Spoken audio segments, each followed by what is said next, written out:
You're 28 years old, and you're the mayor of a small town in central Mexico. 40,000 people, unpaved roads, and a municipal budget that wouldn't cover a month's rent in Mexico City. You ran on a platform of change. You believed it, too. That was your first mistake. A local businessman invites you to dinner. He owns cattle ranches, a trucking company, a string of gas stations along the highway that runs south to Guadalajara. He's the kind of man whose wealth has no visible source, and nobody looks into it. He tells you he admires your ambition. He says the state Congress seat is opening up, and you'd be a natural candidate. He says he'd like to help fund your campaign. No strings attached. You know what he is. Everyone in town knows what he is. His trucks carry more than cattle feed across the state line, and his ranches have airstrips that don't appear on any map. But his money built the only clinic in town. His money pays for the church roof, and the school bus, and the Christmas festival every year. The federal government sends nothing. He sends everything. You take the money, you win the congressional seat by 22 points. Your first month in office, he calls and asks you to vote against a highway inspection bill, a small thing, a nothing vote on a nothing bill. You vote the way he asks. You tell yourself you owe him that much. You tell yourself it's just one vote. Chapter 2. The Governor's Mansion. 6 years later, you're sitting in the governor's residence, and your campaign cost $14 million. Maybe $2 million of that came from legal sources. The rest was laundered through construction companies, agricultural unions, and a network of shell corporations registered in Belize. Campaign manager handled the details. You didn't ask questions. You learned early that the most important skill in Mexican politics is knowing when not to ask questions. Your first week in office, a man visits you. He's polite, well-dressed, speaks softly. He says he represents regional business interests. He never says the word cartel. Nobody ever says the word cartel. He explains the arrangement. His employers need certain highways left unpatrolled between midnight and 4 a.m. They need certain police chiefs appointed in certain municipalities. They need cargo trucks to pass through agricultural checkpoints without inspection. In exchange, they'll fund infrastructure projects across the state: schools, hospitals, roads, water treatment plants, the things your constituents actually need, the things the federal budget will never deliver. You appoint the police chiefs he suggests, you reassign the highway patrol. Cocaine moves through your state like water through a pipe, steady and uninterrupted, and the violence stays low because everyone is getting paid. Your approval rating hits 71%. The national press calls you a model governor. Foreign investors visit your state and marvel at the new infrastructure.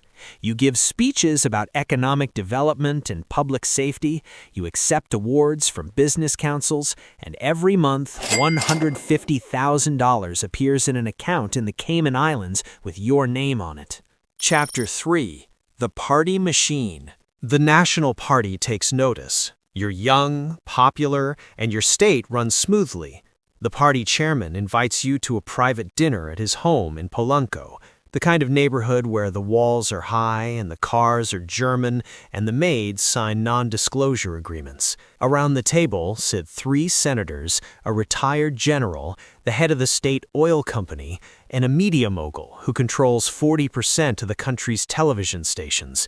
They talk openly about arrangements, which cartels operate in which states, which governors cooperate and which ones need to be replaced, which journalists are problems and which ones have been handled. The deal you made as a small-town mayor is the same deal running the entire country. The only difference is the number of zeros. They tell you the presidency is yours if you want it. But first, a test. A federal anti-corruption unit has been investigating financial flows in your state. The investigation is getting close to the construction companies, the shell corporations, the real architecture of how your governorship works. You need to kill it. You call in favors. A judge quashes subpoenas. A key witness recants. The lead investigator gets transferred to a desk job in Oaxaca. 2 journalists who were sourcing the story are found in a roadside ditch on a Thursday morning. You didn't give that order, but you know who did. You say nothing. Chapter 4. Los Pinos. Your first morning as president. A general places a classified briefing on your desk. Maps of cartel territories across Mexico, color-coded, neatly divided. Borders negotiated through violence and maintained through money. They look exactly like political district maps. The general doesn't editorialize.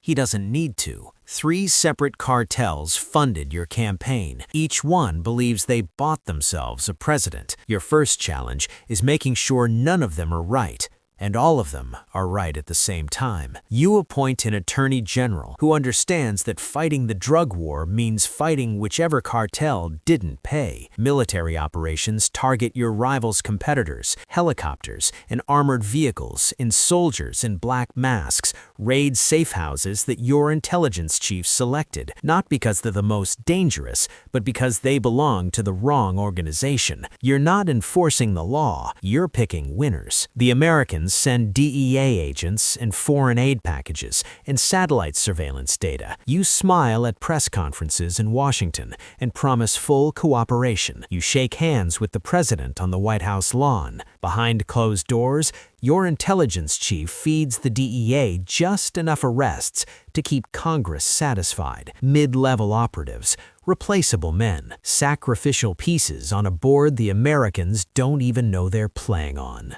Chapter 5. The Balancing Act. 2 years in, the balance breaks. A border state erupts when 2 of your cartels go to war over a smuggling corridor into Texas. The violence is industrial. Bodies hanging from highway overpasses, mass graves in the desert, entire towns emptied overnight. You send in the army, which restores order by siding with whichever cartel your generals are closest to. Then, 43 students from a rural teachers' college disappear after local police stop their buses and hand them over to a cartel hit squad. The story goes international. CNN, the BBC, the New York Times. Protesters fill the Zocalo. The parents march to the presidential palace, carrying photographs of their children's faces. You order an investigation that you designed to fail. Federal agents interview witnesses who were coached beforehand. They examine evidence that was planted after the fact. They produce a 500-page report so full of contradictions that the press calls it a historical lie. You go on national television and express outrage and grief. You promise justice. Behind you, the flags hang at half-mast. Outside the gates, mothers hold candles and scream the names of their children. Your offshore accounts pass $200 million.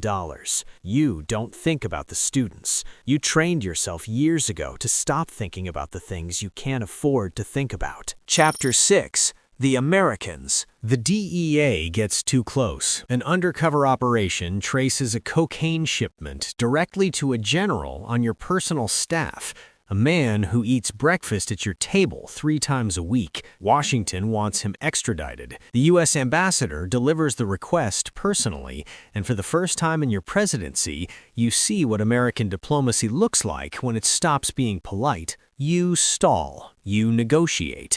You offer 3 mid-level traffickers instead, men who were going to be arrested anyway. The Americans take the deal, because 3 convictions play better in a press release than 1 prolonged diplomatic fight. Your general stays in Mexico and gets quietly reassigned to a logistics post in Chiapas, where no one will look for him. To buy more goodwill, your defense minister stages a raid on a rival cartel's leader, broadcast on live television. Soldiers drag him out of a beachfront condo in Mazatlan in his underwear. The footage plays on every network in the hemisphere. Washington calls it a milestone in bilateral cooperation. You call it taking out a competitor. The arrested kingpin's organization fragments into a dozen smaller groups, each one more violent and desperate than the last. The national murder rate doubles within a year, but the newspapers blame the cartels.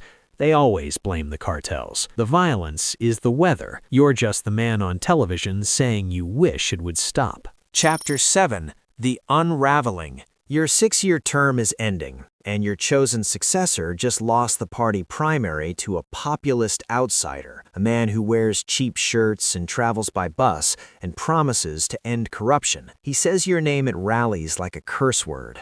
The crowds cheer. You watch the polling numbers collapse and realize you're about to become something dangerous. A former president without protection. Former allies distance themselves. A governor you installed starts cooperating with federal prosecutors.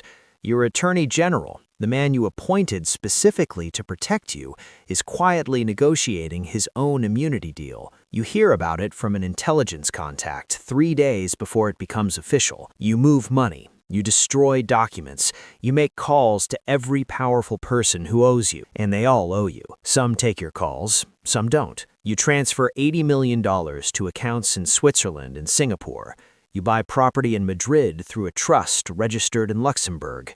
You prepare. The new president takes office, promising a new Mexico. Within 6 months, he's sitting in the same chair, taking the same calls from the same generals, making the same calculations you made. You watch it happen from a distance and feel something close to relief. Then that fades too. Chapter 8. The Retirement. You retire to a walled estate in a wealthy suburb of Mexico City. Private security, armored vehicles, a staff of 12 who have all signed agreements that would ruin them if they ever talked. You play golf on Wednesdays. You attend charity galas where everyone knows what you did and nobody mentions it. You're introduced as the former president, and people shake your hand like you're a statesman. Occasionally, a journalist publishes an investigation, documents linking you to disappearances, massacres, billions in public funds that evaporated into offshore accounts. The stories run for a week. Nothing happens. A prosecutor opens an inquiry, and a judge closes it. A witness prepares to testify, and then decides not to. The system protects its own, even the ones it pretends to condemn. You're 67 years old, and you're worth $500 million, and you'll never spend a single night in a cell. You know this with the same certainty you know the sun will rise, because the men who would prosecute you are the same men who sat at your table and took your calls and made the same deals you made. Putting you in prison would mean admitting the whole machine is rotten, and the machine will never do that. Somewhere in central Mexico, a young mayor sits across from a local businessman at a dinner table. The businessman says he admires the mayor's ambition. He says he'd like to help fund a campaign. No strings attached, he says. The mayor takes the money.